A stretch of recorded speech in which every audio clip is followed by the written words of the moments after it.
चलो स्टार्ट करने का। तो क्या चल रहा है? फ्रिक्शन चल रहा है। तो फ्रिक्शन के न्यूमेरिकल्स तुम लोग क्या करो अभी, फ्रिक्शन का थ्योरी और थोड़ा मैं टीच करूंगा, और एक दो लेक्चर्स लगेगा, शायद एक दो लगेगा या फिर तीन भी लग सकता है। लेकिन तुम लोग क्या करो, सॉल्व करना चालू करो पूरा। पहले एक सिंपल बुक सॉल्व करो, अगर उसमें अच्छा न्यूमेरिकल आता है, उसमें से सब अगर क्लियरली सॉल्व हो रहा है तो एक डिफिकल्ट वाला भी सॉल्व करो। सिंपल मतलब विद्या भारती और टारगेट और मार्वल, डिफिकल्ट मतलब एररलेस या फिर डीसी पांडे। ठीक है। और अगर सिंपल न्यूमेरिकल्स में ही डिफिकल्टी जा रहा है तो सिंपल न्यूमेरिकल्स ही थोड़ा टाइम देके करो। विद्या भारती में टाइम लग रहा है तो विद्या भारती थोड़ा टाइम देके करो। ठीक है। वैसे विद्या भारती में कुछ डिफिकल्ट न्यूमेरिकल्स नहीं है। चलो क्या करेंगे? अरे क्या नौमन, ईद वीद है, कुछ बुलाता है क्या? नहीं है, खाना खाने को बुलाने का क्या है? हाँ क्या रे, यस करता है। चलो इधर। और आज छुट्टी नहीं मांगा तुम लोगों ने, मैं छुट्टी दिया रहता। मुझे सुबह स्टूडेंट्स ने बताया ईद है छुट्टी दो करके, तो छुट्टी दिया रहता मैं। चलो एनीवेज, अभी लेक्चर चालू किया है तो चालू करेंगे। तो क्या है, चलो ये वाला सॉल्व करो। देखो यहां पे एक ब्लॉक है, इधर एक ब्लॉक है, कितना है? 10 किलोग्राम का है। ये हॉरिजॉन्टल लाइन है और ऐसा फोर्स लगाया, P न्यूटन फोर्स लगाया at an angle of theta with the horizontal. हाँ कोजागिरी है पता चला मुझे, लेकिन कोजागिरी की छुट्टी थोड़ी ना रहती है, कोजागिरी तो रात में करना रहता है ना। वैसे ये छोटा ये भी ईद, इस ईद को भी छुट्टी नहीं देता नॉर्मली, मैं वो पहले वाला ईद को ही देता हूँ, वो रमजान के बाद रहता है। वो क्या बोल रहा है?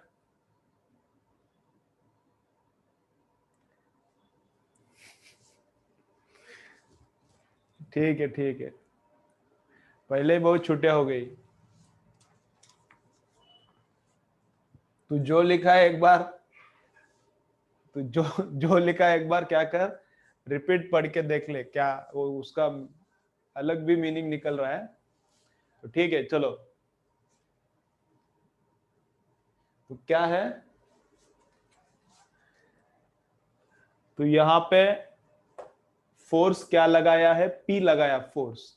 तो फोर्स क्या लगाया? P लगाया है।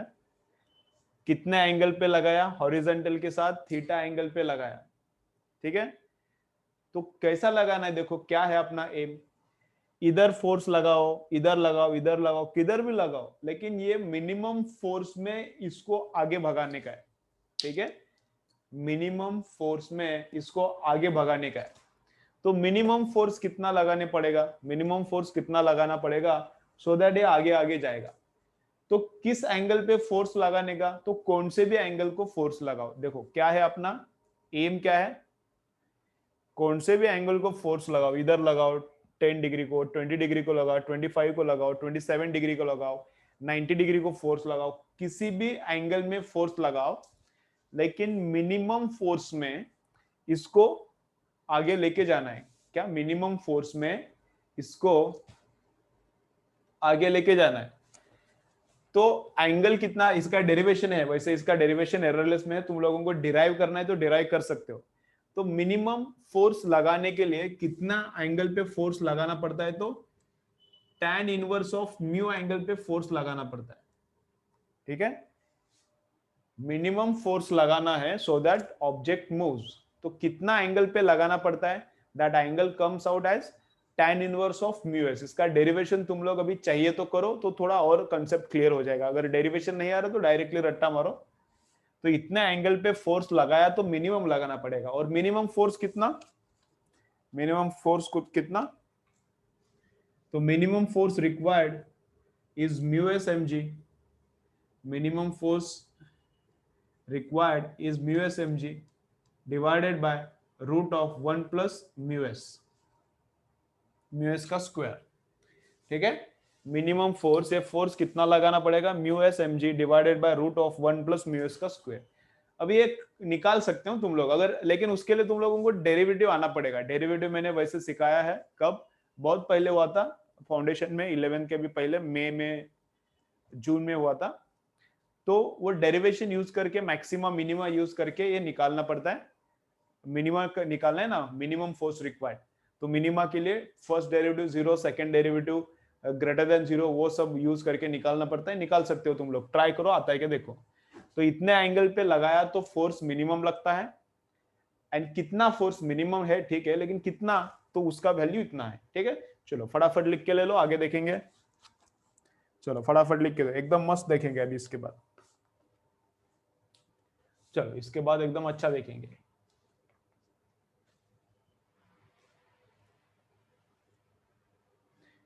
हो गया, चलो अभी क्या किया है, देखो अभी क्या किया है।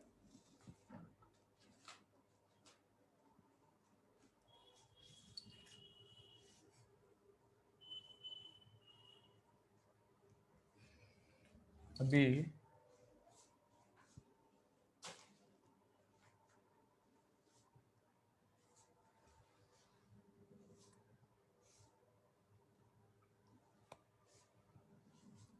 तो क्या किया है, इधर एक ब्लॉक है ऐसा, इधर एक ब्लॉक है, इसके ऊपर और एक ब्लॉक है। चलो इधर एक ब्लॉक है, इसके ऊपर और एक ब्लॉक है। तो ये ब्लॉक है समझो 20 kg का, ये ब्लॉक है समझो 10 kg का। ठीक है,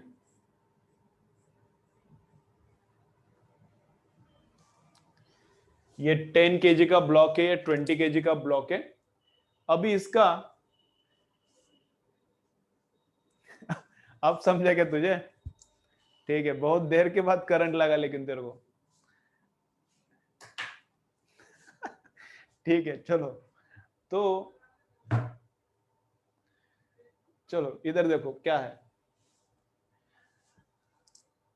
तो ये 10 kg का ऊपर ऑब्जेक्ट है, नीचे ऑब्जेक्ट कितना है, 20 किलोग्राम का है। ठीक है, अब इसमें बहुत सारा केसेस है, एररलेस में ऑल केसेस दिया है। तुम लोग ट्राई करो हर एक केस अंडरस्टैंड करने का, तुम लोग ट्राई करो हर एक केस अंडरस्टैंड करने का। उसमें से 2 केसेस में बताता हूं, उसमें से 2 केसेस में एक्सप्लेन करके बताता हूं। तो बाकी का जो भी केसेस है वो तुम लोगों को शायद समझ में आएगा। ठीक है, अगर समझ रहा है तो, अगर यही नहीं समझ रहा है तो बाकी का केसेस मत देखो। और मैं सब क्यों एक्सप्लेन नहीं कर रहा यहाँ पे, क्योंकि सब एक्सप्लेन करूंगा तो कुछ बच्चों को कुछ भी नहीं समझेगा, तो फोकट में टाइम पास होगा। ठीक है, उनको पूरा हैंग हो जाएगा और ऐसा लगेगा कि क्या है ये, मेरा दिमाग ही कम है कि क्या, ऐसा उनको लगेगा। और जिनको समझना है उनको वैसे भी समझने वाला है। ठीक है, तो 2 केसेस लेता हूं। कितना केसेस है, बहुत सारा केसेस है इसमें। क्या है देखो, फर्स्ट यहाँ पे 2 सर्फेसेस है, ऊपर वाला ब्लॉक एंड नीचे वाला ब्लॉक, इनके बीच में भी फ्रिक्शन रह सकता है, तो इनके बीच में एक कांटेक्ट है। नीचे वाला ब्लॉक एंड ये नीचे का सरफेस, इनके बीच में भी कांटेक्ट है, तो इन दोनों के बीच में फ्रिक्शन है नहीं, इन दोनों के बीच में फ्रिक्शन है नहीं, मतलब इन दो, इधर फ्रिक्शन नहीं, इधर भी नहीं। एक केस इधर है, इधर नहीं, दूसरा केस इधर है, इधर नहीं, तीसरा केस। ओके, ऐसा बहुत सारा केसेस दिया है एररलेस में, तो वो सब केसेस तुम लोग ट्राई करो, अंडरस्टैंड करने का ट्राई करो। उसमें से 2 केसेस में बताता हूं, तो थोड़ा तुम लोगों को वो बाकी का केसेस अंडरस्टैंड होने में बेनिफिट हो जाएगा। ठीक है, चलो तो क्या है देखो, इसको ए बोलेंगे हम लोग, इसको बी बोलेंगे, और इसको सरफेस है इसलिए यस बोलेंगे। ठीक है, चलो तो ए एंड बी के बीच में no friction, a and b के बीच में no friction, b and s के बीच में भी नो फ्रिक्शन।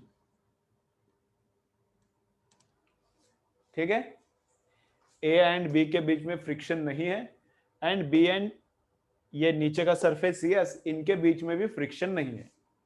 ठीक है, तो देखो, तो इसके ऊपर फोर्स लगाया 10 न्यूटन, 10 नहीं, जरा अलग लेता हूं, इसके ऊपर फोर्स लगाया 15 न्यूटन। तो मुझे क्या चाहिए, acceleration of a and acceleration of b चाहिए, ए का एक्सेलरेशन एंड बी का एक्सेलरेशन। चलो बोल सकते हो क्या, बोलो मुझे, ए का एक्सेलरेशन कितना होगा, बी का कितना होगा, चलो बोलो, चलो ए का एक्सेलरेशन कितना, बी का कितना।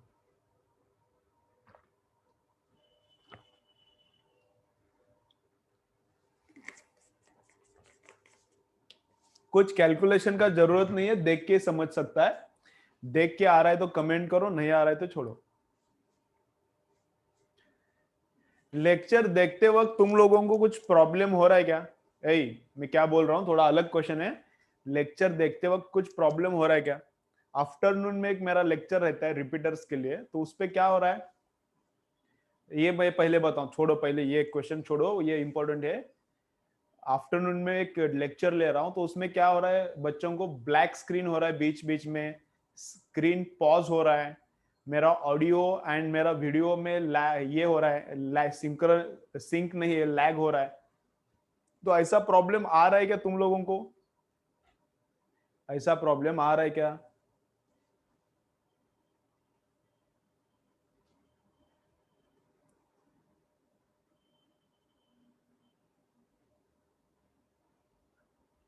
नहीं है ना, ठीक है, ऐसा प्रॉब्लम नहीं आ रहा ना। एक दो अभी ये सैयद बोल रहा है आ रहा है करके,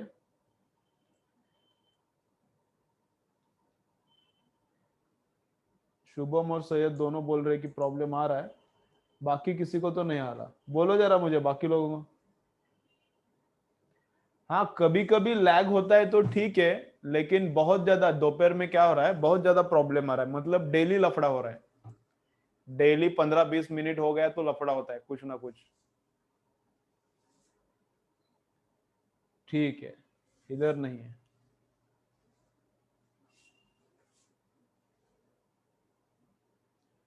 हाँ वही हो रहा है, शायद शायद नेट में प्रॉब्लम आ रहा है आफ्टरनून में, तो लेक्चर का टाइम थोड़ा चेंज करना पड़ेगा। और क्या है, लेक्चर रिपीटर्स का बड़ा है, अभी एग्जाम बहुत पास में है तो फास्ट लेना पड़ रहा है और उसमें लफड़ा हो गया। चलो, तो ये भी न्यूज आया कल, देखा कि नहीं, नवंबर में शायद स्कूल नहीं चालू हो रहा, नवंबर का गाइडलाइन आ गया स्टेट गवर्नमेंट का, तो स्कूल के लिए कुछ परमिशन वगैरह नहीं दिया, तो नवंबर में स्कूल नहीं है। अब देखेंगे दिसंबर में होता है क्या, ठीक है। चलो, तो कितना, ए का एक्सेलरेशन कितना, ए का एक्सेलरेशन कितना है 1.5, वेरी गुड। एंड बी का एक्सेलरेशन कितना है, बी का एक्सेलरेशन 0 है, ए का एक्सेलरेशन 1.5, बी का 0 है, देखो क्यों।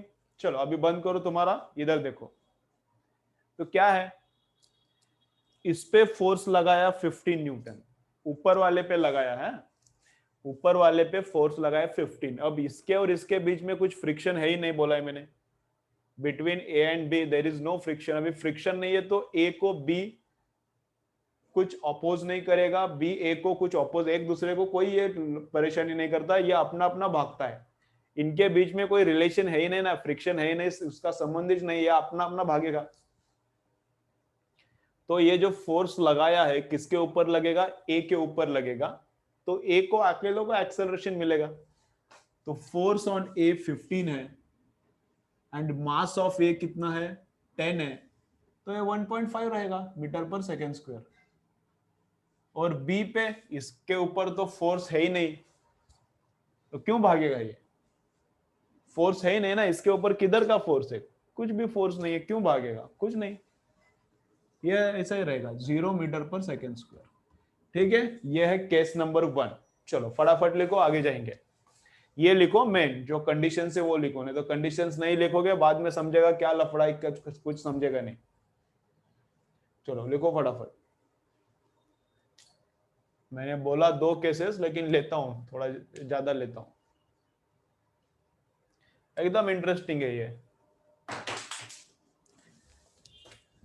एकदम ब्रेन शार्प हो जाएगा। अभी विंटर में बड़ा वेव आने वाला है ऐसा बोल रहे हैं, कोविड का विंटर में बड़ा वेव आने वाला है ऐसा बोल रहे हैं, मतलब आ ही जाएगा ऐसा लग रहा है मुझे भी। यूरोप और यूएसए में आया है, बहुत बड़ा वेव आया है और एक बार, इधर भी आ ही जाएगा ऐसा ही लग रहा है। तो अभी थोड़ा बाहर ज्यादा मत घूमो, दिवाली है, इधर उधर घूमने का ज्यादा मत करो, घर पे बैठो, ठीक है, टीवी देखो, लेक्चर्स देखो, और हो सके तो फीस पे करो, ठीक है, इतना करो। चलो,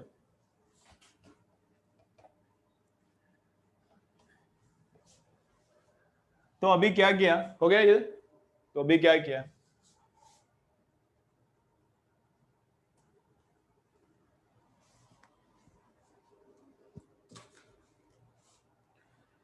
तो अभी मैं करता हूं नीचे वाले पे फोर्स लगाऊंगा। अभी ये लिख के मत लो, सिंपल है ये, समझो, इस पे फोर्स लगाया मैंने 30 न्यूटन, कुछ भी लगाओ चलता है, 40 न्यूटन लगाया समझो।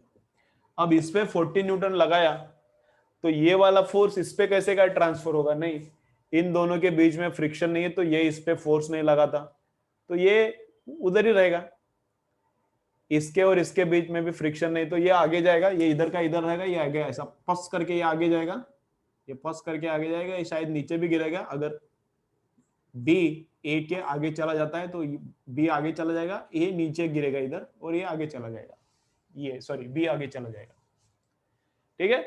तो यहां पे ए को एक्सेलरेशन कितना है, तो ए पे फोर्स ही नहीं है, तो ए का एक्सेलरेशन 0 है। बी का एक्सेलरेशन कितना है, एफ डिवाइडेड बाय 20, तो 40 डिवाइडेड बाय 20 कितना, 2 मीटर पर सेकेंड स्क्वायर, इसका 2 एक्सेलरेशन है, इसका एक्सेलरेशन है ही नहीं, ठीक है। चलो, अभी ये कुछ सिंपल है, इसको लिखने का जरूरत नहीं है, ठीक है। चलो, अभी देखो, अभी इंटरेस्टिंग करते हैं।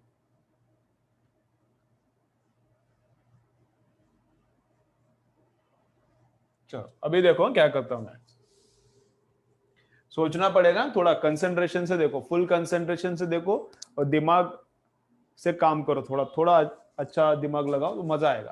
तो क्या है देखो, ए एंड बी के बीच में no friction, a and b के बीच में अभी भी नो फ्रिक्शन, अभी बी एंड एस के बीच में फ्रिक्शन है, क्या है, म्यू एस है 0.4 एंड म्यू के है 0.1, ठीक है, म्यू एस है 0.4 एंड म्यू के है 0.1, और इधर फोर्स लगाया 40 न्यूटन, ये 300,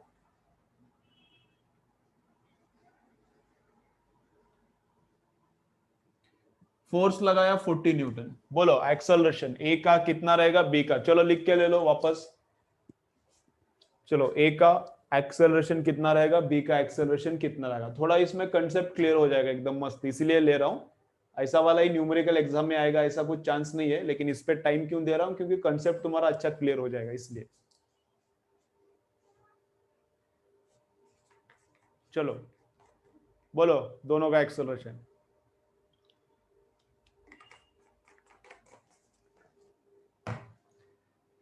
0, पुराना है शायद, बोलो कितना, बोलो कितना, नहीं सुनना यार, गलत गलत, सोचो सोचो, अरे ये क्यों कैसा गिरे,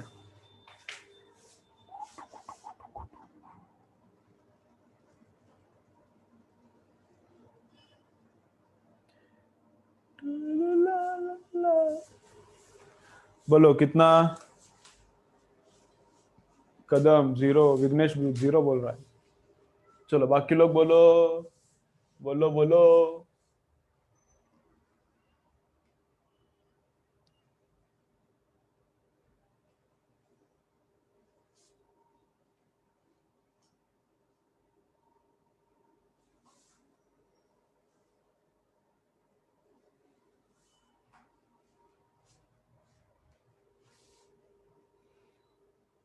ओमकार 10th में कितना है तुझे? किधर से देख रहा है लेक्चर? परभणी से देख रहा है, अहमदपुर से देख रहा है, किधर से देख रहा है? अरसुड़े या कौन है? ओमकार। 10th का मार्क्स बता और किधर से देख रहा है लेक्चर? मार्क्स कितना है 10th को?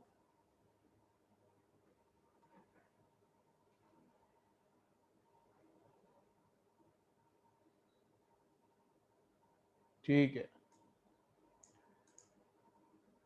चलो कितना आएगा? तो देखो, करो इधर। चलो देखो, देखो थोड़ा सोचो, देखो बंद करो, अभी तुम्हारा बंद करो, इधर बस देखने का, तुम्हारा बंद करो, कैलकुलेशन इधर देखो। तो देखो, इसके बीच में कुछ फ्रिक्शनल फोर्स नहीं है, इन दोनों के बीच में कुछ फ्रिक्शनल फोर्स नहीं है, तो ये इधर का इधर ही रहेगा। अगर ये आगे निकल जाता है तो ये आगे जाएगा, ये उधर ही रहेगा, ये तो हिलेगा नहीं। ठीक है ना? इसके ऊपर फोर्स ही नहीं है एक, एंड दूसरा इनके बीच में फ्रिक्शन नहीं है। फ्रिक्शन अगर होता तो ये थोड़ा इसको फोर्स ट्रांसफर करेगा, समझो। इसके ऊपर फोर्स लगाया और ये समझो अगर आगे जाएगा, तो ये भी पता नहीं कि ये आगे जाएगा कि नहीं, वो भी निकालना पड़ेगा। इसके ऊपर फोर्स है और समझो अगर ये आगे भी जाता है तो भी ये आगे नहीं जाएगा। क्यों? क्योंकि इसके ऊपर तो फोर्स ही नहीं है और इनके बीच में फ्रिक्शन नहीं। अगर फ्रिक्शन होता है इनके बीच में तो ये आगे जाते जाते इसको भी कुछ फोर्स देता और ये भी आगे जाता। समझ रहा है ना? देखो, अभी मेरा हैंड है, मैं हैंड इस पर से स्लाइड कर रहा हूं। अगर मेरा हैंड एंड इसके बीच में फोर्स है तो ये बोर्ड भी थोड़ा आगे जाएगा मेरे हाथ के साथ। मेरा हैंड एंड बोर्ड में अगर फ्रिक्शन है तो मेरे हैंड के साथ बोर्ड भी आगे जाएगा। अगर मेरे हैंड और बोर्ड में फ्रिक्शन नहीं है तो अपना अपना हैंड आगे जाएगा, है ना? वैसा ही ये बी एंड ए के बीच में अगर फ्रिक्शन है तो बी के साथ ए आगे आ सकता है, लेकिन बी एंड ए के बीच में अगर फ्रिक्शन ही नहीं है तो ये उधर ही रुकेगा। तो ए का एक्सेलरेशन तो पक्का 0 है, तो ए का एक्सेलरेशन तो पक्का 0 है। अभी बी के बारे में सोचना पड़ता है। ए का एक्सेलरेशन तो डेफिनेटली क्या है? 0 है। ठीक है, ओके। अब बी का नॉर्मल रिएक्शन कितना है? बी का नॉर्मल रिएक्शन कितना है? इधर बी पे नॉर्मल रिएक्शन रहेगा, ये सरफेस बी पे नॉर्मल रिएक्शन लगाता है। ठीक है, ये नीचे का सरफेस बी पे नॉर्मल रिएक्शन लगाता है। तो क्या ये टोटल इस सरफेस पे डाउनवर्ड फोर्स कितना है, उतना ये सरफेस बी पे अपवर्ड फोर्स लगाता है। ये जो नीचे का सरफेस है इस पे अगर ये बी 50 न्यूटन लगाता है तो सरफेस इसके ऊपर 50 न्यूटन लगाएगा। ठीक है, अभी इस सरफेस पे किसने वेट डाला है? बी ने भी वेट डाला है और उसके ऊपर ए भी वेट है। इस सरफेस पे किसका किसका वेट है? एक तो बी का वेट है खुद का, उसके ऊपर ए है, तो ए और बी दोनों मिलके इस पे वेट डालेंगे। तो यहां पे नॉर्मल रिएक्शन कितना रहेगा? ये जो सरफेस इसके ऊपर जो नॉर्मल रिएक्शन देगा वो कितना रहेगा? वो बी का 20 किलो का एंड ए का 10 किलो का मिलके रहेगा, तो कितना? 30 जी रहेगा, मतलब 300 न्यूटन। ये समझ रहे क्या? देखो, नॉर्मल रिएक्शन, ये दोनों मिलके दोनों का वेट सरफेस पे आ रहा है, तो सरफेस भी उतना ही फोर्स लगाना चाहिए। तो सरफेस भी उतना ही फोर्स बी पे लगाता है। तो बी पे टोटल नॉर्मल रिएक्शन कितना है? इस सरफेस ने बी पे कितना नॉर्मल रिएक्शन लगाया? बी का भी काम चल रहा है, तो बी का नॉर्मल रिएक्शन, उसको आरबी भी लिखेंगे हम लोग, कितना? तो ये दोनों मिलके 30 केजी इसको नीचे दबाता है 30 जी से, तो ये सरफेस भी उतना ही फोर्स से ऊपर फोर्स लगाएगा। तो बी पे रिएक्शन कितना है? 300 न्यूटन। अभी हम लोग अभी डीप जा रहे हैं, अगर समझ रहा है तो अच्छा है, नहीं समझ रहा है तो ज्यादा टेंशन मत ले लो। जिनको समझ रहा है, जिनको स्कोर अच्छा करना है 160, 170, 150, उनके लिए है। जिनको स्कोर 120, 130 करना है उनके लिए ये नहीं है, और जिनको 80, 70 स्कोर करना है उनके लिए पूरा चैप्टर ही नहीं है। ठीक है ना? ऐसा नहीं कि 120 स्कोर हो जाएगा तो तुम लोगों का एमबीबीएस के लिए नंबर नहीं लगेगा, ऐसा नहीं है, लगता है। ठीक है, अभी फिजिक्स किसको अच्छा लगता है, किसको बायो अच्छा लगता है। फिजिक्स में 120 आता है और बायो में 350 आता है, ऐसा भी स्टूडेंट है ना। आईआईबी ने एक रिजल्ट प्रिंट किया था 1 साल या फिर 2 साल पहले, 355 का या फिर 350 का स्टूडेंट, 345 का था शायद। आईआईबी ने 2 साल पहले एक रिजल्ट प्रिंट किया था, 345 का था बायो का, बस बायो का प्रिंट किया था। उसको फिजिक्स में 20-25 था, केमिस्ट्री में भी 20-25 था, टोटल मिलके उसको 420 का 410 था। वो प्राइवेट में किधर तो पैसा देके एडमिशन लिया, लेकिन बायो में कितना था उसका रिजल्ट सब जगह पे प्रिंट किया था। बायो में कितना था उसको, बायो में 345 था, हाईएस्ट था। तो ऐसा मैं बोल रहा हूं क्या कि नहीं जम रहा है तो नहीं, ये नहीं आ रहा है तो ज्यादा टेंशन मत लो, लेकिन आ रहा है तो ठीक है, अच्छा है फिर। चलो, तो क्या है, तो क्या है, ये दोनों वेट्स 10 किलो एंड 20 किलो का दोनों मास का वेट इस पे गिरता है, तो ये इस पे अपवर्ड फोर्स कितना लगाता है 30 जी, तो 300 न्यूटन का नॉर्मल रिएक्शन है बी पे। तो लिमिटिंग फ्रिक्शनल फोर्स कितना है,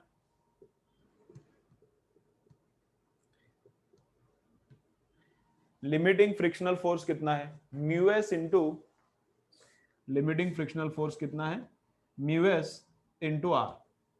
तो म्यू एस कितना है, वो इधर दिया है 0.4, और नॉर्मल रिएक्शन कितना है, आर कितना है 300, तो कितना आता है 120 न्यूटन। तो ये कितना आता है 120 न्यूटन। अभी काइनेटिक फ्रिक्शनल का फोर्स निकालने का भी जरूरत नहीं है, तो अगर अपना फोर्स 120 के आगे है तो मोशन होगा, नहीं तो मोशन किधर का होगा। हमने 10 न्यूटन लगाया, ये 10 न्यूटन उल्टा लगाएगा, हमने 20 लगाया, ये 20 लगाएगा। इसका फ्रिक्शन का कैपेसिटी कितना है, औकात कितना है, maximum friction can apply how much 120। अभी अपना तो 120 के पास भी नहीं है, 40 है, तो मैंने 40 अप्लाई किया तो फ्रिक्शन भी उल्टा 40 अप्लाई करता है। मैंने 40 अप्लाई किया तो फ्रिक्शन भी उल्टा 40 अप्लाई करता है, बस मोशन ही नहीं है। तो इसका तो एनीवेज इस पे फोर्स ही नहीं था, तो इसलिए इसका एक्सेलरेशन तो 0 ही था। अभी बी का भी एक्सेलरेशन कितना आता है, 0 ही आता है। ठीक है, क्योंकि अपना फोर्स क्या है, ऐसा हम लोग लिख सकते हैं, इसको बोलेंगे एफ अप्लाइड, एफ अप्लाइड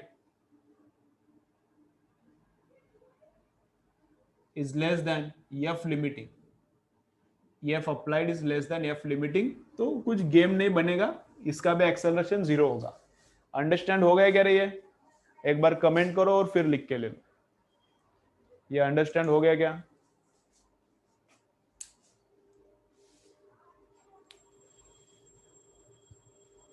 ठीक है, और जिन्होंने 0-0 मुझे बोला था उन्होंने ये निकाला था क्या 120, ये 300 लिया था क्या, क्या 20 का 200 ही लिया था बस। 200 लिया तो भी 0.4 से मल्टीप्लाई किया तो भी 80 न्यूटन आता है, तो भी मोशन नहीं आता। हाँ, ये लेना पड़ेगा 300 न्यूटन। तुम लोगों ने बस 20 किलो को पकड़ा होगा तो भी मोशन नहीं आता, लेकिन वो गलत है कंसेप्चुअली। ठीक है, चलो लिख के ले लो।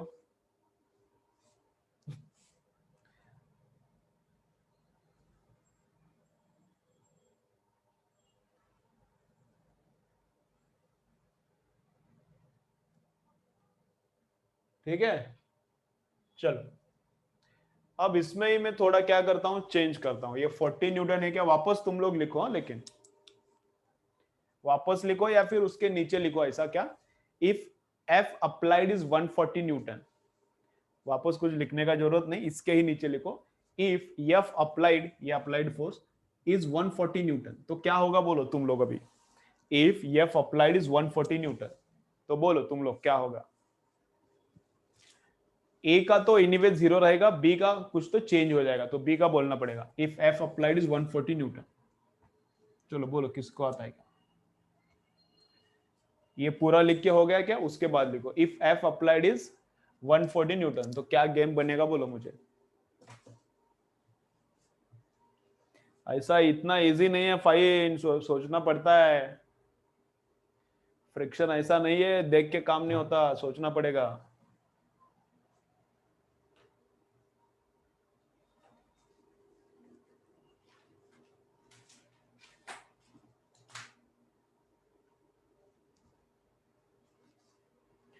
एक आंसर 3.3, एक आया है 5.5, एक आया है 1।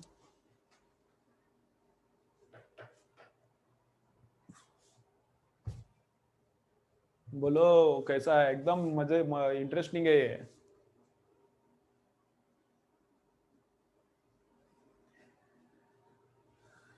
नहीं है, नहीं है वो। और एक आंसर आ गया, 1 आ गया। तुम लोगों को लगेगा कि एक क्या ये ऐसे ही निकालता हूं मैं, जब बाद में एक्सप्लेन करूंगा तब लगेगा ऐसा था क्या? ऐसा है, मस्त है, एकदम इंटरेस्टिंग है। और एक आंसर आया 4.2। 5 आंसर्स डिफरेंट डिफरेंट आए। और एक आया 3। 6 आंसर आया मेरे पास अभी, 6 आंसर। एक 3, 5.5, 4.2, 5.5, 1, 3.33। देखो कितना आंसर आया, अलग अलग, सब सबका अलग अलग आंसर है। इतने होशियार बच्चे अपने। करने का क्या अभी? ठीक है, तो देखो मैं बोलता हूं क्या है। चलो बंद करो तुम्हारा कैलकुलेशन, इधर देखो। अभी ये देखो जरा, ए ये देखो। अगर ये एकदम अच्छे से तुम लोगों को आ रहा है, ए तुम्हारा, तुम्हें फिजिक्स में कितना मार्क्स मिलेगा ये मैं अभी बोलता हूँ, प्रेडिक्शन मेरा। देखो तुम लोग अपना अपना लिख के रखो, नीट होने के बाद बताओ मुझे मेरा प्रेडिक्शन सही था कि नहीं था। अगर ये एकदम मस्त आ रहा है, तुम्हें इसका आंसर आ रहा है, फ्रिक्शन का अपने आप आंसर आ रहा है, फ्रिक्शन एकदम इजी जा रहा है, मजा आ रहा है फ्रिक्शन में, तो 150 के ऊपर रहेगा मार्क्स। अगर तुम लोग सिंसियरली प्रिपरेशन करते हो, सिंसियरली पढ़ाई भी करना पड़ेगा, नहीं तो तुम लोग सोओगे तो कैसा मार्क्स मिलेगा। अगर फ्रिक्शन एकदम अच्छा आ रहा है, मजा आ रहा है फ्रिक्शन में, तो 150 160 मार्क आ जाएगा, उससे ज्यादा मार्क आ जाएगा फाइनल एग्जाम में। प्रोवाइडेड कि तुम्हारा बायो केमिस्ट्री भी अच्छा चाहिए, नहीं तो तुम लोग बायो को 1.5 घंटा दोगे, केमिस्ट्री को 1 घंटा, तो बचता है आधा घंटा। आधा घंटे में फिजिक्स करोगे तो घंटा मार्क्स आएगा। वैसा नहीं, फिजिक्स को अगर 1 घंटा 10 मिनट, 1 घंटा 5 मिनट देते हो तो बाकी का बाकी पेपर कवर होना चाहिए रिमेनिंग टाइम में। केमिस्ट्री 50 मिनट्स, बायो 50 मिनट्स, और जो बचता टाइम है 1 घंटा 20 मिनट बचता है, उसमें से भी 10 मिनट लगता है वो पेपर का फॉर्मेलिटीज करने के लिए। फिजिक्स को 1 घंटा 10 मिनट दोगे तो बोल रहा हूं मैं वो सब, तो 150 से ऊपर मार्क्स आ जाएगा। देखो तुम्हारा कैसा अभी है, तुम लोग अभी लिख के रखो तुम्हारा मार्क्स। तो देखो क्या अभी मैक्सिमम फ्रिक्शन कितना अप्लाई कर सकता है, देखो इधर मैक्सिमम फ्रिक्शन कितना अप्लाई कर सकता है 120। हमने कितना फोर्स लगाया 140 का, और फ्रिक्शन 120 ऑफर कर सकता है। अभी फ्रिक्शन से अपना फोर्स बढ़ा है तो पक्का मोशन होगा, है ना। फ्रिक्शन से अपना फोर्स बढ़ा है तो motion will happen, and motion होगा मतलब अभी लिमिटिंग कुछ काम का नहीं है। Whenever motion happens, kinetic frictional force comes into picture. ये कब तक है? जब तक ऑब्जेक्ट रुका हुआ है तब तक इतना मैक्सिमम फ्रिक्शन हो सकता है। जब तक ऑब्जेक्ट रुका हुआ है तब तक maximum frictional force could be this, and when object starts moving, frictional force becomes fixed, and वो कितना रहता है? वो कितना रहता है? म्यू के इंटू आर। वो कितना रहता है? म्यू के इंटू आर। तो म्यू के कितना है? 0.1 है। म्यू के कितना है? 0.1 है, एंड आर तो इधर पता है 300, तो 300 इंटू 0.1 तो कितना आता है? 30 न्यूटन। ओके, तो इधर मैं निकालता हूं एक्सेलरेशन, तो 30 न्यूटन है फ्रिक्शन जब मोशन स्टार्ट। अभी मत बताए, अभी आंसर नहीं बताने का। तो काइनेटिक फ्रिक्शनल फोर्स कितना है? 30 न्यूटन। जब ये मोशन तो पक्का होने वाला है, हमने लगाया 140, लिमिटिंग से ज्यादा है तो मोशन होगा। मोशन होगा मतलब इतना, अभी काइनेटिक फ्रिक्शनल फोर्स काम में आता है तो 30 न्यूटन। तो फ्रिक्शन इसको कितने से अपोज करता है? 30 से अपोज करता है। फ्रिक्शन इसको 30 से अपोज करता है, तो 140 में से 30 गया तो कितना? 110। तो इस पे फोर्स कितना है? 110 in this direction, and divided by mass. इसका ही निकाल रहा है एक्सेलरेशन, हम लोग एक्सेलरेशन इसका निकाल रहे, तो इसका ही मास चाहिए। ये भाग रहेगा इसके साथ, ऊपर वाला इसके साथ भाग रहेगा, नहीं वो रुका हुआ है। इसके और इसके बीच में फोर्स का ट्रांसफर ही नहीं है, ये भागेगा ये रुकेगा क्योंकि इसके बीच में फ्रिक्शन है ही नहीं। तो डिवाइडेड बाय दोनों का मिल के मास नहीं, डिवाइडेड बाय दोनों का मास ऐड करके नहीं, ये अकेला भाग रहा है, इनके बीच में फ्रिक्शन नहीं है, तो ये नीचे से स्लिप हो जाएगा, ये नीचे से स्लिप हो जाएगा, इसको पता भी नहीं चलेगा ये आगे जा रहा है, इनके बीच में फ्रिक्शन है ही नहीं। तो ये 140 माइनस इधर का 30, इसके ऊपर फोर्स कितना लगा, वो 110 का, और इसका ही मास, ये अकेला भाग रहा है तो इसका ही मास लेने का, तो 20 का। तो ये कितना आता है 5.5,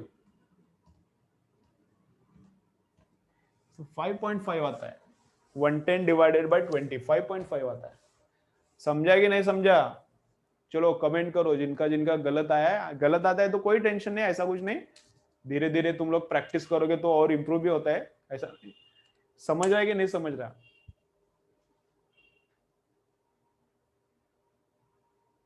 चलो क्लियर है?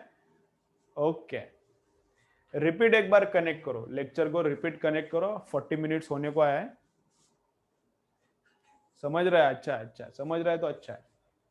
थोड़ा इसमें और वेरिएशन करता हूं, एकदम मजा आएगा। चलो चलो और एक बार कनेक्ट करो वापस।